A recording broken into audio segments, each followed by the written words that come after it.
आज मैं आप लोगों को ग्रीक वर्णमाला का सभी अल्फ़ाबेट अक्षर बताने जा रहा हूँ और ये काफ़ी यूज होती है मैथमेटिक्स में, संकेत के प्रयोग के लिए, फिजिक्स में और केमिस्ट्री में।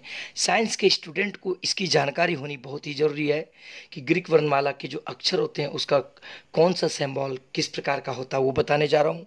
और इसे दोस्तों के बीच भी शेयर करेंगे ताकि उन लोगों को भी काफ़ी इससे लाभ मिलेगी। देखिएगा वो अल्फा को ए या अल्फा इसके द्वारा सूचित किया जाता है।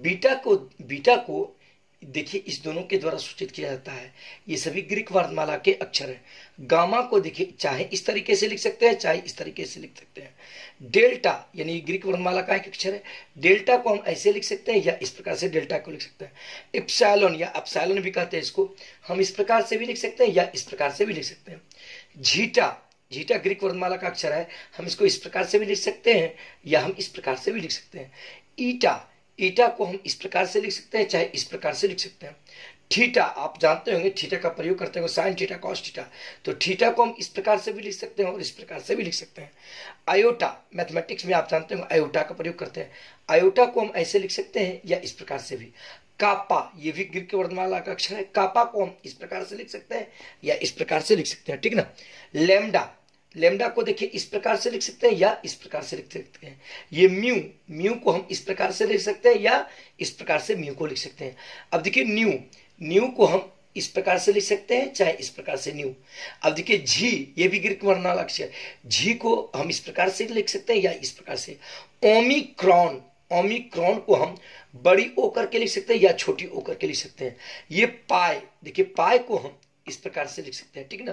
रो देखिए घनत्व को जिस प्रकार से लिखते हैं, घनत्व को रो के द्वारा सूचित किया जाता है, इसको इस प्रकार से लिख सकते हैं या इस प्रकार। सिग्मा देखिए सिग्मा को इस प्रकार से भी लिख सकते हैं या इस प्रकार से भी लिख सकते हैं। टाउ टाउ को हम इस प्रकार से लिख सकते हैं या इस प्रकार से लिख सकते हैं।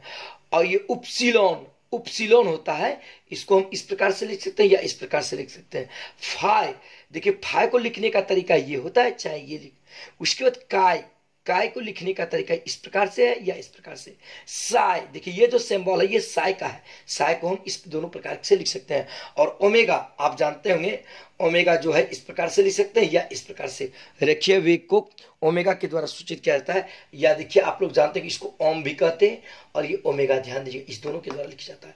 ग्रीक वर्णमाला का यह सभी अक्षर है जो कि आपको मैथमेटिक्स फिजिक्स और केमिस्ट्री में सभी जगह यूज करने को मिलती है। तो लेकिन आप लोग सिंबल नहीं जानते हैं किसका क्या होता है, तो ये पूरा वीडियो अच्छी तरीके से देखेंगे और कॉपी में उतारेंगे और इस सिंबल को देख करके मुझे कमेंट करेंगे कि आप लोग को कैसा लगा। Thanks for watching.